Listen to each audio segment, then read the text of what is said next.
구약시대 때 하나님께서 이스라엘 백성을 다스리시는 이 신정정치, 하나님이 다스리는 이 신정정치의 세 기둥이 뭐겠습니까? 바로 신정정치를 구성하는 세 정치는 제사장, 선지자, 그리고 마지막으로 왕직을 하나님이 세우셨죠. 그래서 모세는 이 선지자 계열에 있다고 볼 수 있죠. 그래서 선지자는 하나님의 말씀을 받아서 백성들에게 전달하는 것입니다. 그래서 각 시대의 선지자를 하나님이 보내셔서 각 시대에 대한 하나님의 판단이, 하나님의 생각이 무엇인지를 대언하는 역할을 이 선지자가 하는 거죠. 그렇다고 한다면 제사장은 이제 백성 편에서, 선지자는 하나님 편에서 하나님 말씀을 땅으로 주셨다고 한다면은 제사장은 땅에서 그 백성들의 영적인 상황과 영적인 형편을 바로 하나님 편에 나아가기 위해서 제사라고 하는 속죄제를 통해서 하나님과 관계를 회복시키는 역할을 바로 이 제사장이 하는 거죠. 그리고 왕은 뭘 하느냐? 왕은 보이지 않는 하나님, 보이지 않는 참된 왕이신 하나님을 대신하여서 백성을 다스리는 사람이 이 왕이에요. 그러니까 이 세상의 일반적인 열방의 전제왕과는 전혀 다른 거죠. 전제왕은 자기 왕국을 영원히, 그리고 자기의 권세를 온 세상에 휘두르면서 절대 권력으로 만드는 것이 전제왕의 특징이지 않습니까? 그런데 이스라엘 왕은 안 해요. 이스라엘 왕은 보이지 않는 하나님의 손길이 보이는 왕의 손길을 통하여서 느끼도록 하는 것이, 이것이 이스라엘 왕의 사명이죠. 그리고 이스라엘 왕의 사명은 하나님 말씀대로 통치하고 말씀대로 다스리는 것이고, 백성들 위해 군림하거나 백성들 위해 어떤 자기의 권세를 드러내는 것이 아니라 백성과 똑같은 겸손한 자리에서 특권을 행사하지 않고 그렇게 하나님을 대신해 섬기는 것이 이스라엘 왕직이죠. 그래서 이 세 직분을 통하여서 하나님께서 신전정치를 행하시는 거죠. 그래서 이것이 이스라엘 백성의 약 1000년 역사 동안에 이 세 직분이 쭉 역사 속에서 내려옵니다. 그러다 이 세 직분이 한 분 안에서 수렴이 되었으니 그분이 바로 그리스도 예수시죠.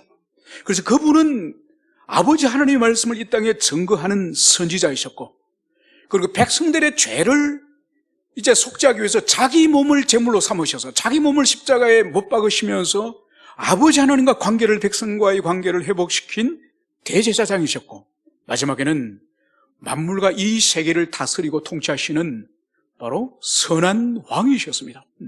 그래서 그리스도 예수 오시기 전에 구약의 이 삼직은 하나님이 직접 정하셨고, 직접 기름 부으셨고, 직접 그들의 이 사명을 하나님이 분명하게 정해주셨습니다. 그래서 이것을 서로가 침입을 하면 안 돼요. 고유한 사명을 따라서, 주님께 주시는 사명을 따라서 해야지, 왕이 선지자 노릇을 하고 선지자가 제사장 노릇하고 제사장이 왕 노릇하고, 이거는 허락이 되지 않는 거죠. 엄격하게 주님께서 이 삼직의 고유한 사명을 주셨고 고유한 그 직분을 주신 것을 볼 수 있습니다. 우리가 먼저 읽었던 이 22장의 이 말미의 아주 끔찍한 사건을 우리가 읽었습니다. 이것이 바로 뭔가 하니까 이 사울 왕이 하나님의 성소가 있는, 하나님의 성막이 있는 이 놉 땅에 이 제사장 성읍에 군대를 보내가지고 이 세마포 옷을 입은 이 제사장, 대제사장 아히멜렉을 시작으로 해서 85명의 제사장을 죽입니다. 그리고 더 나아가서 제사장의 가족들, 어린 자녀들, 제사장의 가축들, 짐승들까지 완전히 도륙을 해버리는 그런 끔찍한 일을 기록을 하고 있는 거죠. 여러분, 이 일이 왜 일어났죠? 그것은 바로 21장에서 드디어 다윗이 이제 사울과 완전히 결별하고 광야의 삶이 21장부터 시작되지 않습니까? 그러면서 쫓기면서 이 다윗이 제일 먼저 가는 곳이 바로 뭔가 하니까 하나님의 성소예요. 그렇게 쫓기더라도 이 다윗이 멀리 이집트로 도망을 가나 바벨론으로 도망하는 것이 아니라 바로 가까이 있는 이 기브아, 사울의 동네에서 가까이 있는 이 놉 땅으로 먼저 하나님의 성소를 찾아가는 것을 볼 수 있습니다. 그러니까 다윗이 믿음의 사람이죠. 하나님의 사람이고. 그리고 급한 일이 생기면은 그냥 줄 행랑을 치는 것이 아니라 제일 먼저 하나님 앞에 나가서 하나님께 자신의 형편과 처지를 먼저 아뢰는 이 다윗의 모습을 볼 수 있습니다. 그래서 다윗이 여러 날을 굶었기 때문에 이제 음식을 요구하죠. 그때 제사장이 하나님의 성소에 올렸던 진설병을 이제 내었습니다. 그리고 다윗이 아무런 가진 무기가 없기 때문에 혹시 무기를 구할 수 있는지 물어볼 때에 마침 다윗이 골리앗의 목을 자를 때 썼던 그 칼이 바로 이 성소에 있는 거죠. 그래서 다윗에게 이 대제사장 아히멜렉이 빵과 칼을 준 거예요. 이것을 이 성소에 있던 이 도액이라고 하는 이 사울의 목자장이 이것을 본 거예요. 그래서 사울을 찾아가서 이제 모함을 하고, 그래서 사울이 대노하여서 군대를 보내서 이 제사장들을 다 죽입니다. 여러분, 지금까지 역사 속에서 이 이전도 그렇고 이후도 그렇고 하나님의 제사장, 하나님의 기름 부음 받은 제사장을 함부로 도륙하는 이런 일은 구약의 역사 1000년 동안 없었습니다. 이 사울이 어떻게 보면 유일한 그런 학살을 저지른 범인을 할 수 있습니다. 여러분, 이 사울의 잠시만 좀 더 거슬러 올라가면은 사무엘이 사울에게 여호와의 원수이자 이스라엘의 원수인 아말렉의 군대를 완전히 절멸하고, 심지어 그의 어린아이까지 그리고 짐승들까지 하나도 남겨두지 말고 다 학살하라고, 다 진멸하라고 주님이 사명을 주지 않습니까? 그때 사울이 어떻게 합니까?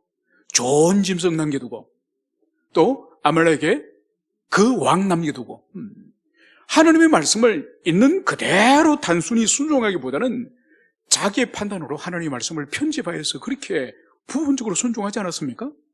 그런데 여호와의 기름 부음 받은 이 놉 땅의 제사장 성읍을 파괴하고 이 사람들을 죽이는 여기에는 아말렉보다 더 잔인하게, 무자비하게, 여러분, 이게 사울이에요, 사울. 그래, 하나님이 세우신 이 거룩한 이 삼직에 대한, 이 신정정치의 이 세교둥이라 말할 수 있는 이 제사장 직분에 대한 이 인식이 전혀 없는 거예요.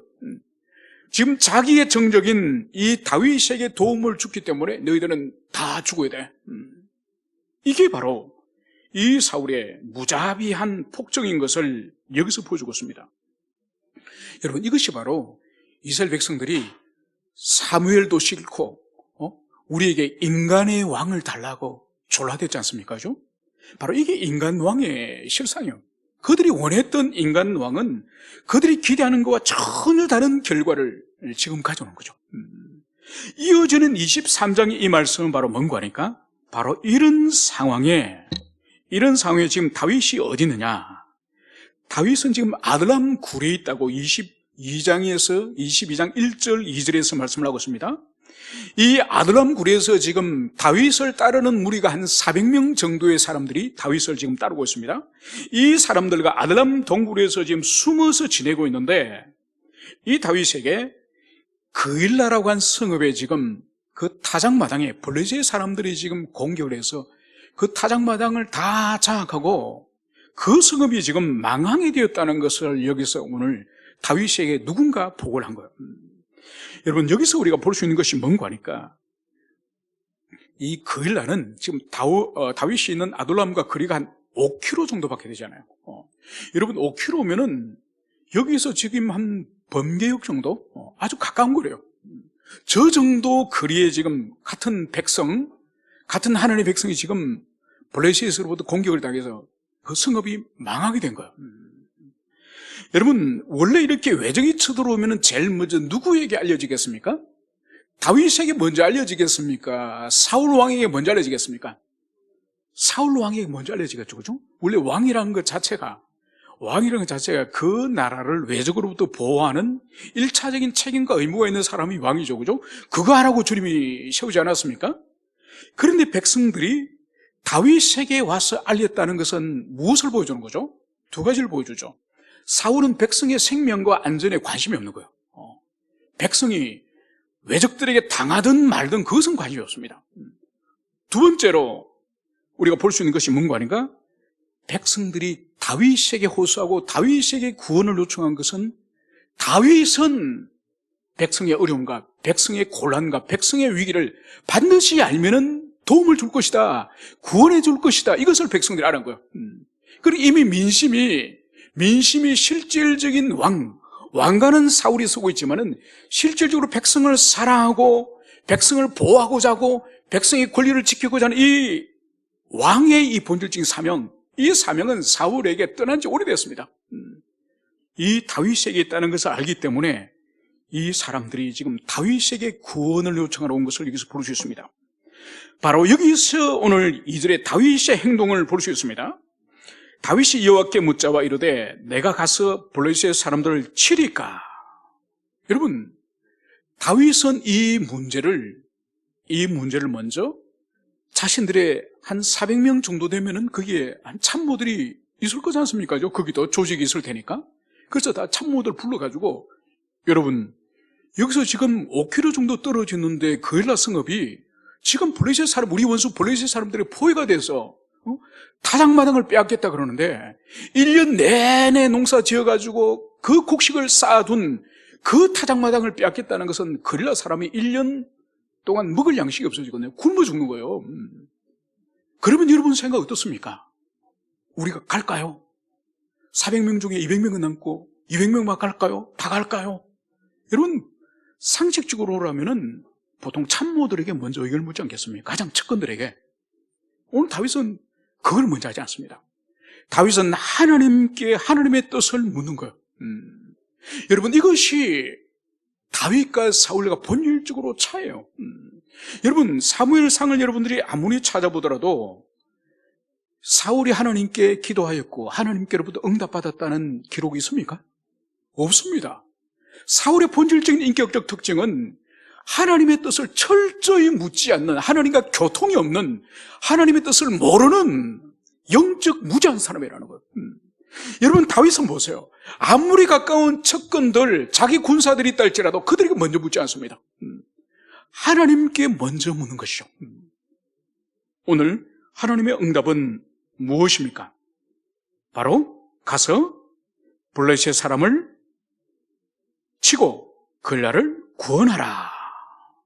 여러분, 하나님의 뜻은 명백한 거예요. 가서 블레셋 사람을 치고 그엘라를 구원하라는 거예요.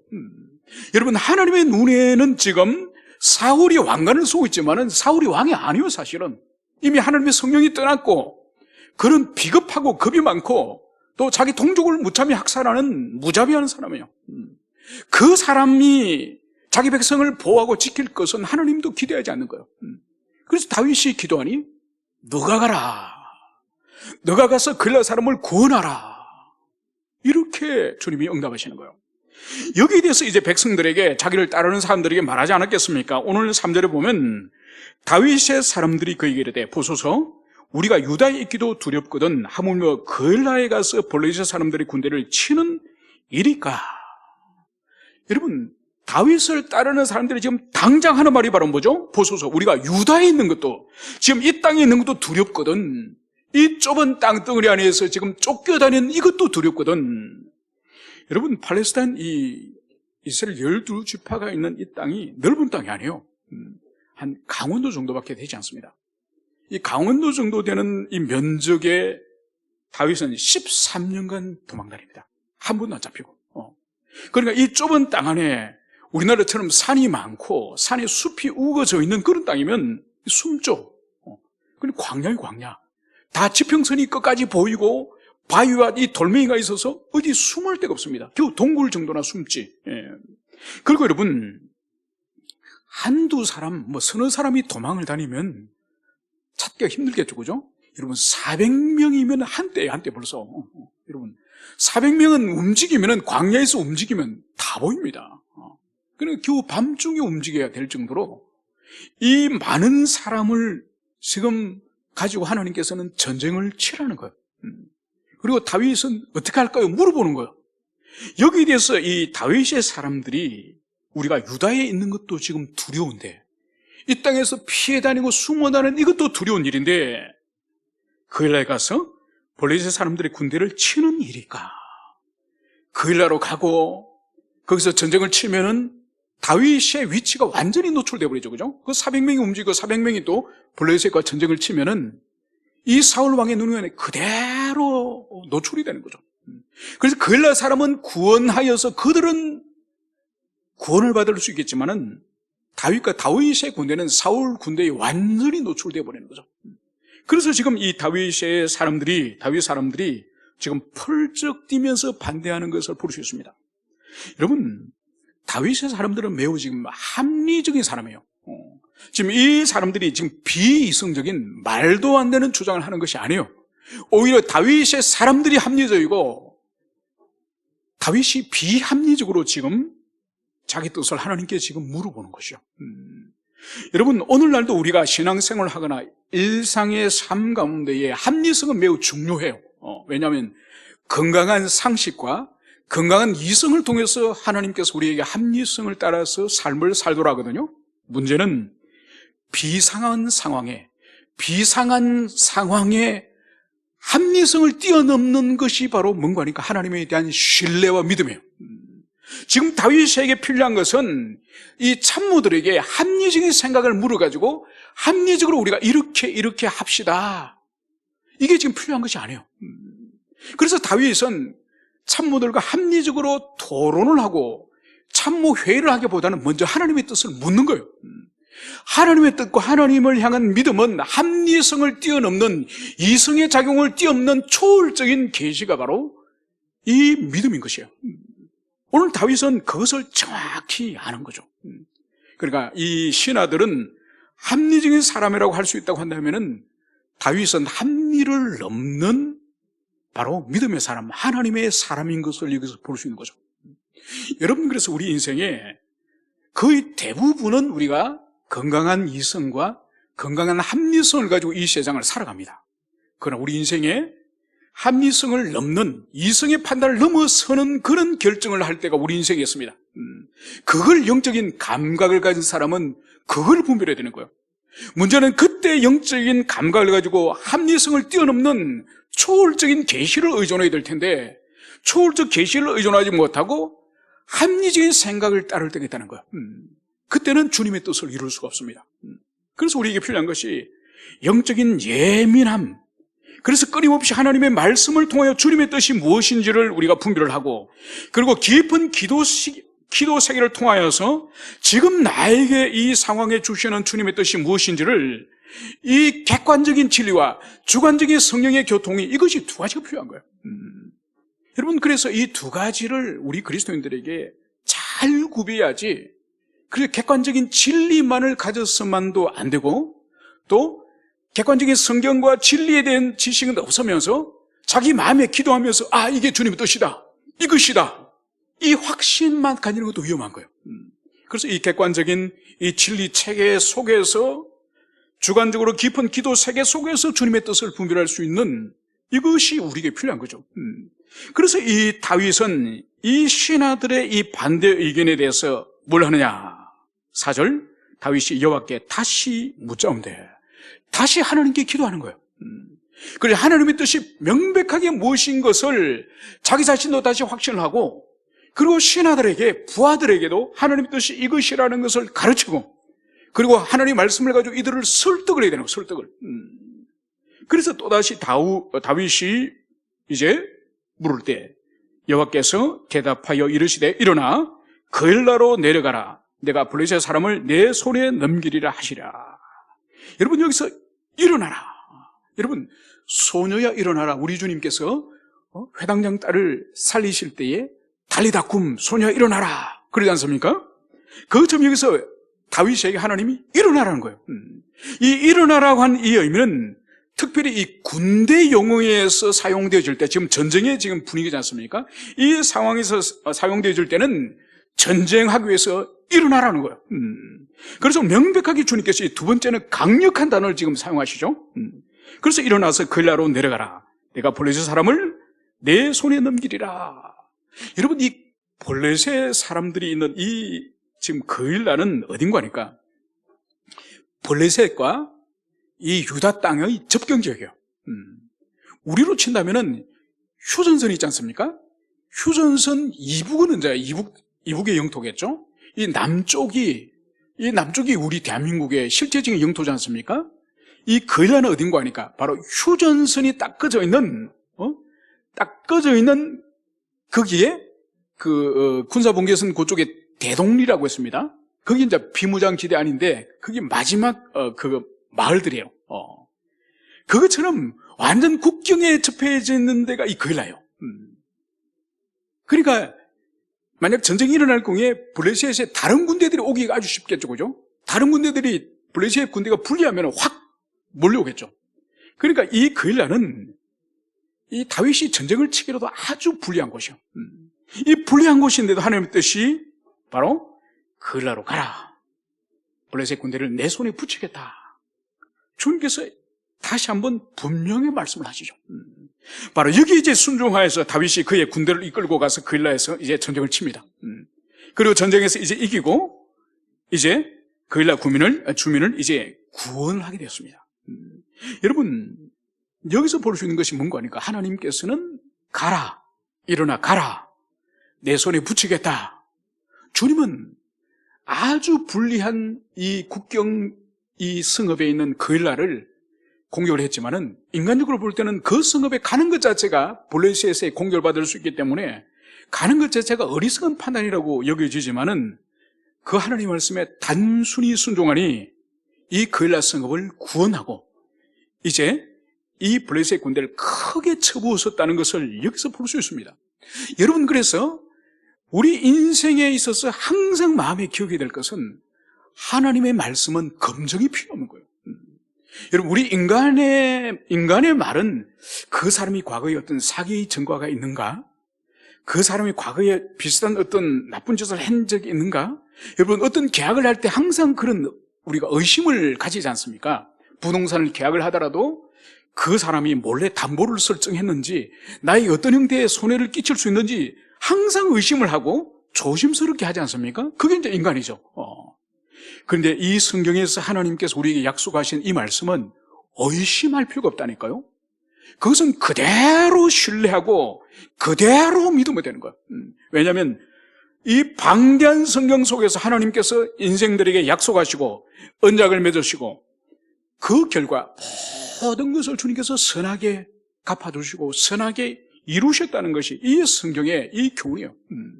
여러분, 성경 가운데에 이 66권 가운데에 등장하는 인물이 얼마나 많습니까? 그죠?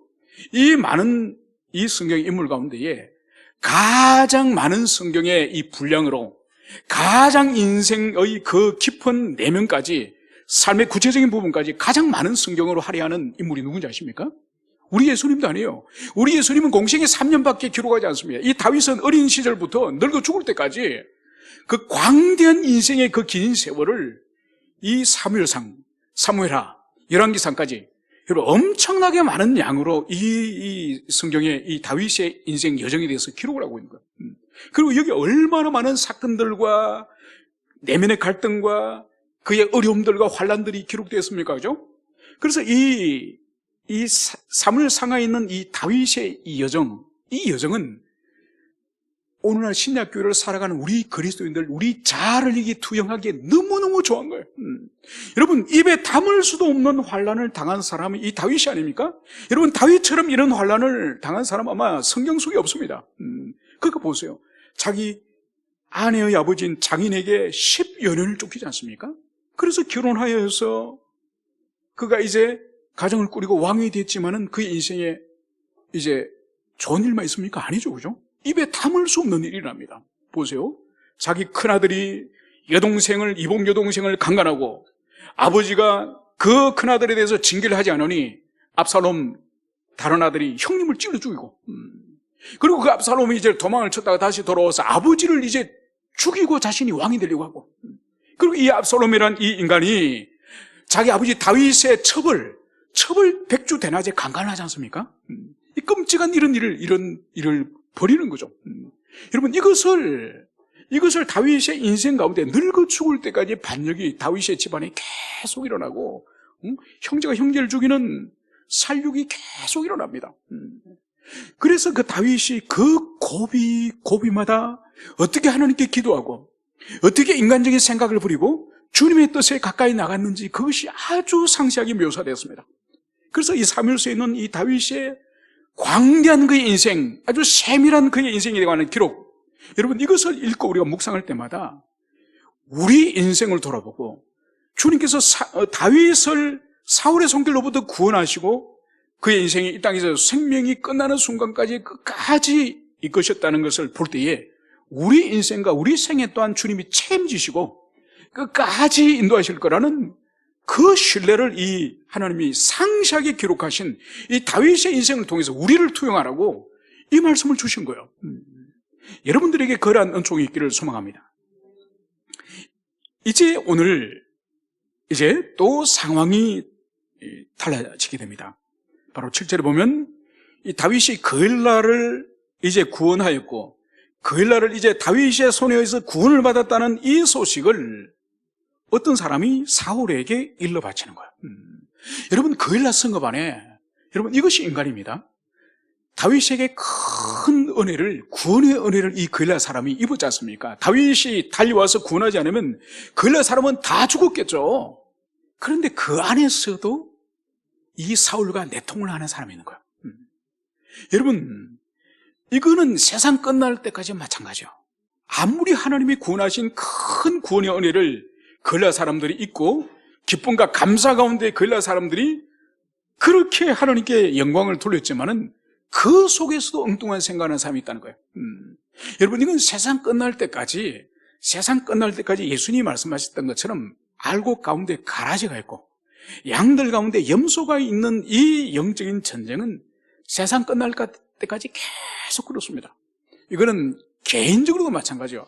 아무리 우리가 은혜를 깊이 경험하고 하나님의 사랑을 깊이 경험하더라도 시간이 지나면 우리 속에 악한 생각이 또다시 일어나고 불신앙의 생각이 또다시 일어나고 그래서 다시 하나님으로부터 멀어지려고 하는 그런 악한 이 내면 세계가 우리 속에 모두 있지 않습니까? 그거와 마찬가지죠. 이제 그엘라의 어떤 사람이 사울에게 가서 이제 다윗의 일행이 지금 그엘라 성읍에 지금 들어와 있습니다. 이걸 지금 사울 왕이 알리는 거죠. 그러니까 사울 왕이 이제는 무릎을 치면서 그가 하는 말이 바로 뭐죠? 그가 문과 문 빗장이 있는 성읍에 들어갔으니 갇혔도다. 이제 다윗이 성읍에 들어갔기 때문에 갇힌 것이고 이것은 바로 하나님께서 자신에게 붙여준 것이다. 이렇게 해석을 합니다. 여러분 이 사울이 참 안타깝지만 또 재미있는 사람이지 않습니까? 자신은 하나님의 뜻에 철저하게 불순종하며 철저하게 하나님의 뜻에 관심이 없고 그런 불신앙의 사람인데 이 다윗이 그엘라 성읍에 들어가니 아이고 하나님이 나에게 이 다윗을 붙여주셨네. 이 하나님의 은혜다.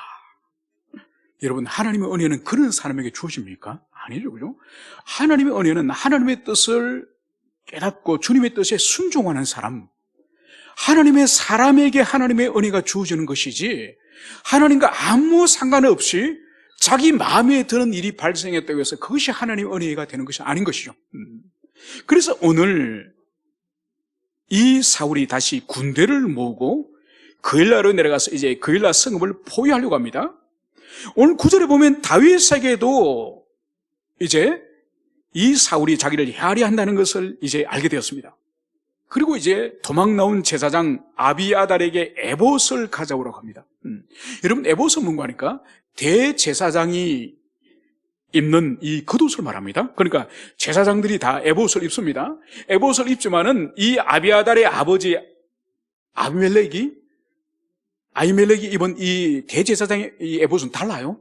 일반 제사장이 입는 것과 다릅니다. 바로 뭔가 하니까 이 가슴에 우림과 투밈이라고 하는 하나님의 뜻을 결정하는, 하나님의 뜻을 묻는 그런 신성한 기구가 이 대제사장의 가슴에는 그 기구가 있습니다. 그래서 이것을 이제 다윗이 가져오라고 요청합니다. 그러고 나서 이제 앞으로 벌어질 일, 과연 사울이 이 성읍을 포위를 하려고 진짜 올 것인가? 그리고 이 성읍을 포위를 당했을 때에, 사울이 어떤 협박을 하지 않겠습니까? 다윗의 사람들을 목을 잘라서 던져준다든지, 다윗의 사람들 다 밖으로 추방시키면 그엘라 사람 너희들은 살려주겠다든지, 분명히 다윗과 이 그엘라 사람을 이제 분리시키려고 분명히 이 사울이 어떤 방식을 택할 것입니다. 그래서 오늘 이 다윗이 하나님께 이제 여쭙는 것을 여기서 볼 수 있습니다. 오늘 10절 다윗이 이르되 이스라엘 하나님 여호와여 사울이 나 때문에 이 성읍을 멸하려고 글라로 내려오기를 꾀한다 함을 주의 종이 분명히 들었나이다. 글라 사람들이 나를 그의 손에 넘기겠나이까? 주의 종이 들은 대로 사울이 내려오겠나이까? 이스라엘 하나님 여호와여 원하건대 주의 종에게 알려주옵소서. 여러분 오늘 다윗이 묻는 것은 두 가지예요. 하나님 이제 사울이 내려온다는데 진짜로 주님 사울이 내려옵니까? 그리고 사울이 내려와서 우리 성읍을 지금 이 성읍을 포위했을 때에 이 어려움에 이 위험에 닥쳤을 때 그일라 사람이 나와 끝까지 사울과 싸우겠습니까? 나를 지켜주겠습니까? 아니면은 다윗을 내놔라 이게 협박할 때 나를 배신하고 나를 내어주겠습니까? 이 두 가지를 오늘 하나님께 묻는 것을 여기서 볼 수 있습니다. 여러분 우리의 기도는 또 다윗의 기도는 이 기도는 뭔가 하니까 초월의 세계의 경험이에요. 초월의 세계를 깨닫고 초월의 세계를 알고 초월의 세계를 경험하는 것이 이 기도예요.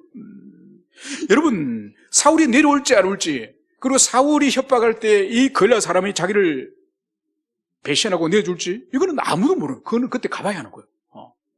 인간은 그때 가봐야 하는 거예요.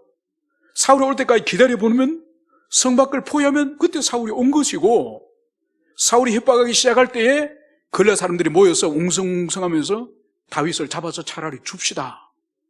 여러분 그래 되면 그제서야 아는 것이 인간의 이성이에요. 인간의 이성과 인간의 경험은 그 시간에 가봐야 알 수 있는 것이 인간의 이성과 경험이에요. 그러나 그 시간에 가보면 어떻게 될까요? 다윗은 이미 죽은 목숨이에요. 그렇기 때문에 다윗은 하나님의 초월적인 이 완전한 지혜와 영원하신 이 하나님의 의지하에서 이 초월적인 계시를 지금 하나님께 묻고 있는 거예요. 그래서 주님께서 두 가지를 정확히 말씀하시죠. 사울은 반드시 내려온다. 그리고 사울이 내려와서 협박하고 공갈할 때에 이 걸라 사람은 너를 내어줄 것이다. 여러분 우리에게도 깊은 기도 생활이 주는 유익들이 많지만은 그 유익 중에 하나가 바로 우리 인간이 파악하고 인간이 경험하는 것을 넘어서는 초월적인 계시, 초월적인 지식을 깊은 기도 생활을 통해서 하나님께서 성경과 바로 성령의 영감을 통해서 우리에게 주시는 거예요. 그래서 우리가 깊은 기도 생활을 통하여서 우리가 미처 가보지 못한 그 세계에 그 미지의 세계나 우리가 판단이 서지 않는 그런 일들에 대해서 판단하고 결정할 때에 내 경험과 내 이성과 내 지식이 아닌 하나님의 은총의 빛을 통하여서 그 기도의 응답을 통해서 따라야 될 그 유익이 바로 이 기도의 세계죠. 여러분 그래서 회심한 사람의 가장 중요한 특징 중에 하나가 그가 하나님의 사람이기 때문에 기도의 사람이라는 거예요. 그리고 자신의 인생의 길을 주님이 인도하시는 기도의 길을 따라서 기도의 골방에서 기도의 길을 따라서 주님 앞으로 다가고 인생의 길을 다가는 것이 바로 하나님의 사람, 회심의 사람의 가장 큰 특징이에요. 여러분 왜 사울이 기도하지 못할까요? 그는 본질이 변화된 사람이 아니에요.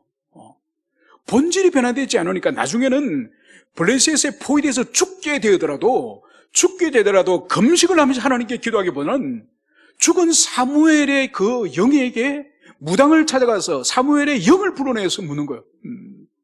오늘도 마찬가지예요. 아무리 큰 인생의 위기를 닥쳐도 기도하지 못하는 사람이 있습니다. 회심하지 못한 사람이죠. 하나님과 관계가 없으니 관계를 경험하지 못하니 그분의 사랑과 친밀함과 우리를 향하여 얼마나 사랑하시고 좋은 것을 주시는 아버지라는 것을 경험하지 못하니 인생이 궁핍해도 인생의 위기를 닥쳐도 기도하지 못하는 거예요. 그래서 그 상황이 주는 환경이 주는 모든 불이익과 모든 고난을 자기 온몸으로 당하는 거예요. 온몸으로.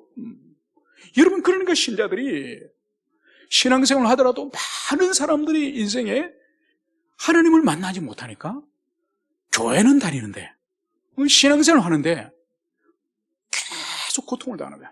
계속 환난을 당하는 거예요. 여러분, 환난을 당하더라도 믿음 있는 사람은, 기도하는 사람은 환난을 해석을 하지 않습니다. 그걸 주님의 선한 나를 다루시는, 나를 빚어가시는, 나를 깨뜨리시는 성화의 도구로 생각하기 때문에 하나님은 원망하지 않습니다. 사람은 원망하지 않아요. 그런데 신앙생활을 올바르게 하지 못하고 하나님과 깊은 사귐이 없는 사람은 환난을 당하면은 그대로 자기 인격이, 자기 내면 정신세계가 다 그 상처를 다 받는 거예요. 그러니까 많은 사람들, 그리스도인들이 정신분열증에 걸린다든지 우울증에 걸린다든지 여러 가지 열등의식에 빠진다든지, 여러분 그 이유가 자기 속에 있는 당하는 이 환난과 고난을 신앙으로서, 하나님 앞에 신앙으로서 그분과 인격적인 교통을 통해서 그걸 풀어내지 못하는 거예요. 그러니까 그 상처 그대로 자기 인격 속에 다 남는 거죠. 우울증으로, 아니면 분노 조절 장애로, 아니면 인간관계 파괴로, 모든 것들이 흔적이 그대로 자기 속에 다 남는 거죠. 여러분, 하나님과 교통이 있고 하나님과 사귐이 있고 주님께 인격적으로 기도할 수 있는 사람은 그걸 주님께 아리는 거예요. 그리고 주께서 성령과 말씀으로 우리 응답해 주시죠. 또 성령과 말씀을 우리를 위로해 주시고 품어 주시죠. 그리고 육신에 가장 가까운 사람도 응답해 주지 못하고 위로하지 못하는 건데, 하늘 아버지께 그 사랑과 은혜를 누리면 환경과 상황이 주는 것로부터 자유해지는 거예요. 여러분, 그 증거가 누군가? 그 증거가 이 다윗이라니까요. 다윗. 다윗은 보세요. 그의 집안에 이 사무엘이 왔을 때 형들 다 가고 마지막 8째 아들로도 취급되지도 않는 이 다윗은 양을 치고 있었어요. 그뿐입니까? 결혼했는데 부인에게 철저하게 무시당하고, 자기는 공주인데 어디서 양 똥냄새 나는 그 남자를 남편으로 승계하니까 얼마나 시시했겠습니까? 자기는 이렇게 고귀한 공주님이다.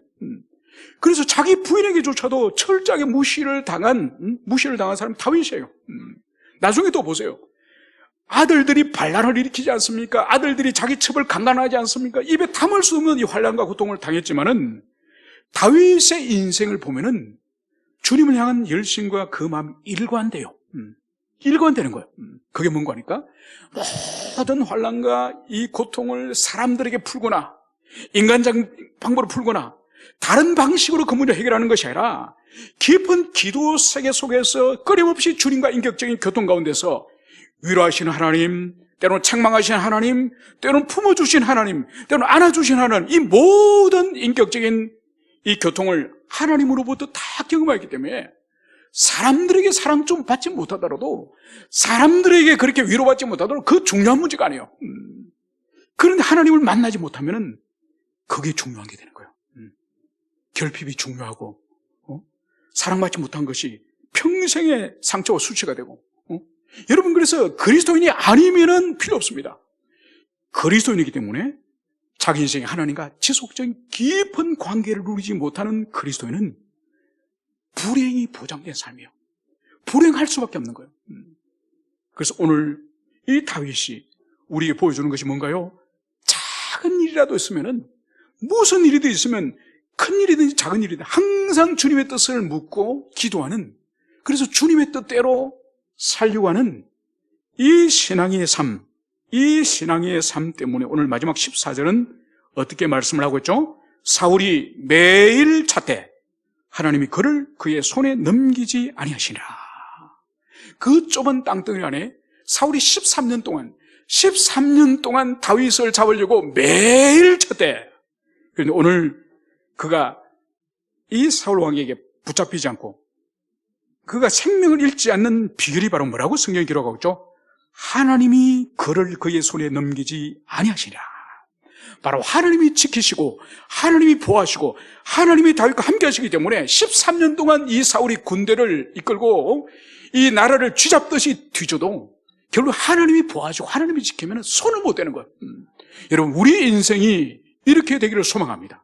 하나님 우리를 지키시고 하나님 우리를 보장하시고 우리를 보호하심으로 이 세상 악이 우리를 손을 대지 못하는 그런 인생을 우리 모두가 살기를 축원합니다. 함께 기도하시겠습니다.